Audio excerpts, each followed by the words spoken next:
I've come to really appreciate gardening, especially in small spaces. I grew up on a big mixed farm up country, so working with a small urban space like this forces you to get creative, especially if you love fresh organic food like I do. Not everything in life has to move fast. Some of the best things take time to grow. So today I just want to show you around our garden what's growing, what's working, and what's not. We're going to start off with this soursop. This soursop is about 2.5 years. It hasn't put on any fruit at the moment. Yeah, we expect it to have fruits by next year. And then we move to this one. I planted it the same time as that soursop as well, but I'm not sure why it's not growing that tall. But yeah, they're the same age, but this one is shorter. And then over here we have this papaya. We call it pawpaw, but many people I see them calling papaya. We didn't plant this one. That's the beauty of gardening. But the minute I saw that it was growing from right in this position, I left it to grow by itself. And as you can see, we have a very strong and healthy papaya. It's to grow and occupy this space, and we'll have, I'm sure we'll have very many beautiful pawpaws from this one as well. And then we go over here, we have a raised bed. In this raised bed we try to plant vegetables, but I don't know exactly why the vegetables are not growing in this garden. We planted spinach, cilantro, carrots, onions, and the truth is I'm failing to understand why vegetables are not growing in this raised bed. But all is not lost. I'm going to change it into a herbal garden. Sometimes it's best to work with the soil, not against it. So I'm going to change it into a herbal garden. And all this is under a guava tree. The reason why I put this raised bed is to make sure that I utilize the space under the guava tree. Later on, we'll have this place as a sitting area. We could sit, take something, drink from there. If you're working from home, we can work from here as well. So it's going to be like a nice area where you can come and sit. The beauty with the guava tree is it will give you a shade. You can see me, I'm in a shade at the moment. It's sunny a bit, but it's giving us a good shade. And then also stems are smooth. If you have children, they can play in this tree, climbing and all that. That is like an added advantage. And then also it will give you fruit. You can see it's already, yeah, it will give you a fruit. And then we have also the leaves. The leaves also can be used as herbal tea. And this herbal tea, if you haven't watched my video where I explained how you can benefit from guava leaf tea, you can go and check it out. And all that is under this section. There are very many things we do with them. We make juice, smoothie.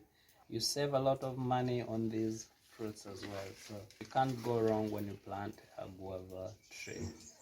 And then over here we have mint. I planted it recently into this 20-liter Renzoili water gallon. You're supposed to recycle these, not throw them, so that is why you see I made it like this. And you can see it gets water from down and all the way up. And I have about 20 of these.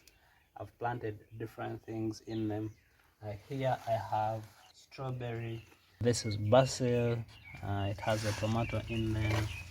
We have more strawberry. We have tomatoes here. And for these ones, I'll just remove some and leave a few, maybe like 2 of them. Here we have extra mint. This one is not as beautiful as the other one, but it's as well healthy. These ones are many, the same as the other one. I will remove some and leave a few. Here again, strawberry. I'm not sure whether these are mushrooms, but these are not edible. these mushrooms are not edible. And if you look at this one, you will realize that guavas that fall into these pots, they end up germinating. So that's how easy it is to get a guava seedling. And here I put pepper, but it hasn't grown yet. I'll wait for them to germinate, and I'll probably leave 2 in this one, and the rest are pretty much tomatoes, strawberry, pepper, and everything. So this whole garden from here to the end, I will keep you updated on what's growing in these things and how they will mature. And now we go to the main garden. It gives us a lot of food. And we're going to start from here, from the matoke. These ones take time to grow, but once they start giving you matoke, they never stop. They're low maintenance, but once you cut it, you make sure that you remove the stalk and leave the rest to grow. And here in this area there's a pawpaw. If you've seen my videos, you will see that we've harvested very many pawpaws from that small tree, but it's now out of service.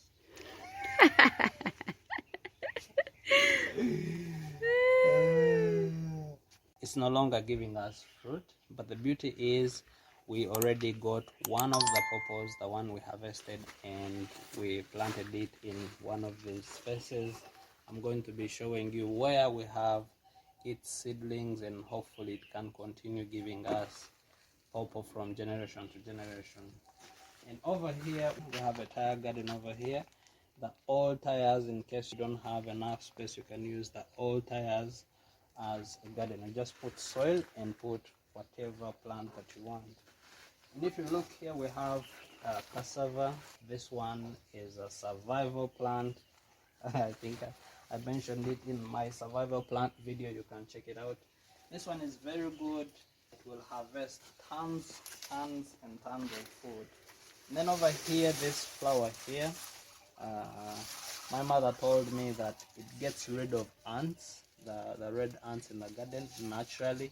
So that's why I planted it here. My aim is to make sure that there are no ants in the garden. And then if you walk through here, we will see that there's sugarcane. This is the white type. I planted this. Now I think it's close to 1 year when it's like this. I'm hoping it will get better with time. And then there's also cassava here again. Maize fell here, but I think it's could be wind from the rain. And I've told you about the pawpaws, and this is one of the seedlings from the other pawpaw that is old, that is no longer giving us fruit. So this will be protected to make sure that it also gives us good pawpaws. And over here there's more sugarcane, more maize. We have a lot of maize in this area. We planted it about 2 months ago, so you will see very many of these. And then of course we have the sugarcane, and under this sugarcane there's another seedling of pawpaw, also from the other one, the one that we love. And over here you will meet marigold is put there just to help in pollination, so this one is also going to help us. Under there we put a boundary. It's like a boundary separating the garden from the grass. It's still young, it's almost like invisible at the moment, you can't see it, but once it grows, it has rosemary, marigolds. It's going to be like a demarcation from the garden and the grass area. And then of course there's more matoke, more cassava, and then we move on to this area where we have this sour eggplant. And under this sour eggplant there's a sack where I planted potatoes. This was an experiment to see how much one sack can give you. In case I want to plant potatoes in sacks, this was an experiment, and we're about to harvest them, so make sure you subscribe and don't miss when we harvest these potatoes from the sack. And over this corner we have a jackfruit over there.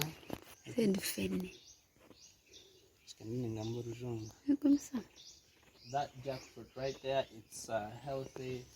They say jackfruits take about 7 years. This is my first time planting a jackfruit, so I'm monitoring to see if it actually takes 7 years. And of course, I'm hoping that it's yummy.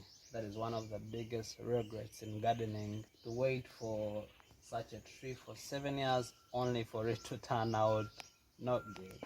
And in our language, we call it fene.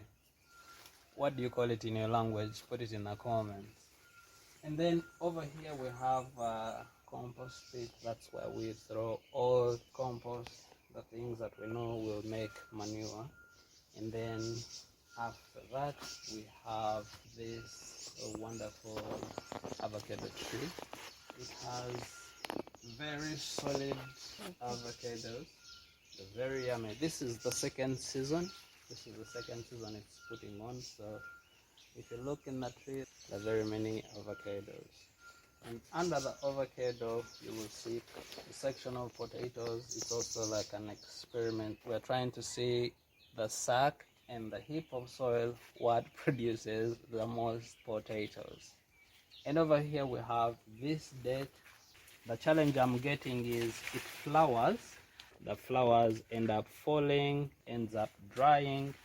I'm yet to figure out what I can do to keep the fruit there. And under it you can see various crops. You will see that this is a gooseberry. We have basil. This is African basil. And under it as well there are potatoes. That is where the experiment started. It went there and the sack as well. And then of course there are beans in this section, beans and maize. It's a mixture of crops. And the reason why we're doing it, we are practicing companion planting. This companion planting is very good even if you have enough space. Really, companion planting is very good. The tall crops give a shade for those crops that are down. As you can see in this area, the maize and then matoke, they give shade to the beans, and the beans will produce almost like at a steady condition. The sun is not too much, it's always in a shade. And then you will realize that in the corners we planted lemongrass. As I was telling you earlier, that we put a boundary of the boundary that we use to show this is the grass area and this is the garden area. We are using rosemary, marigolds, and lemongrass to demarcate the boundary. And then we have this mango.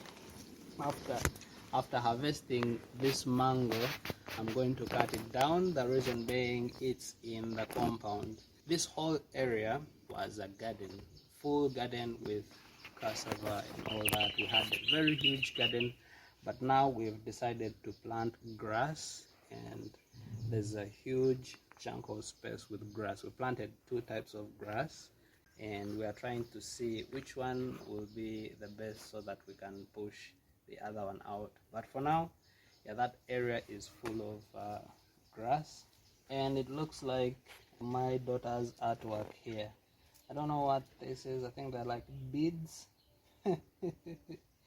Yeah, interesting stuff. But anyways, I keep it there. I will ask her and see. But then moving on back to the garden, and if you walk inside the garden, you see the planting. I remember I showed you how to plant kabaragara. Yeah, this one is very healthy. It's growing perfectly, and I'm hoping, like I told you, in 1 year we should be seeing something from there as well. And then we have very many maize plants, and under it you will see other beans. And then cassava, we scattered cassava here and there. And then we have this orange here. It should be taller than this, but somehow they keep cutting it every time we are in this garden. And then there is another planting that I put here, if you remember very well. This one I planted it when I had come back from work, and it's doing really well. And then in this area we have a lot of beans. We are about to eat some of these beans. And the beauty with beans is you can eat these leaves, they're eaten as vegetables, and then you can also eat pods when they're young like this, or you wait when they are dry and then you just eat dry beans. But I prefer, since this is a small garden, we prefer eating them just straight from the pods when they're fresh. You just open it up. So this is how they look like. You just open up like this, and these are the ones that are eaten. But this one is still a bit young. We'll give them like a month to mature, and you can eat them as well when they are fresh. And of course, all this is under that avocado tree. We haven't harvested this season, but we are going to harvest. As I've been telling you, this year we are going to be weighing every harvest, and this too, I think it might end up giving me most probably 50 kgs from these avocado fruits. That is all for the other garden. And then lastly, I have a garden over here which I call a drive-through garden. It's on the side of the driveway, and we are going to start with this bitter leaf. In Uganda it's called omululuza. It's very good for wounds, stomach, and very many. I should make a video about its use. And then over here we have aloe vera, which starts off the game to a good note. Aloe vera, of course, you know the benefits of it. And then there's that maize, lavender over here, and marigolds in this area as well. We have maize, and there's this mint as well. We have very many types of mint in this garden. And there's rosemary, snake plant, there's strawberry over here, and it's actually putting on some fruit. Yeah, soon we should be harvesting some strawberries. And then we have African basil. This is the biggest African basil tree that we have. After basil, we have this oregano. All these herbs are very good. Just stick around, make sure you like, subscribe, and don't miss when we make videos about the importances of all these herbs. And then we go to the other side. There's that date, there's more mint, and then we have this orange here. This is the first time it's putting on fruit after 5 years in this place. And then over here we have tomatoes, we have mint, there's more rosemary, and then over here we have these ones are gooseberries, more maize, succulent, snake plant.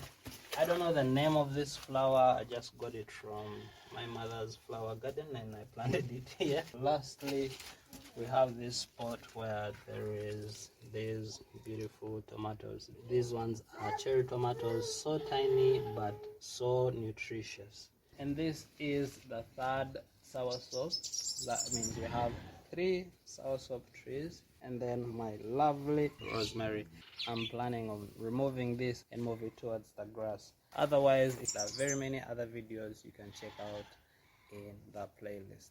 Thank you so much for watching. If you like this video, of course, give it a thumbs up, hit that subscribe button, and we'll catch up in the next video.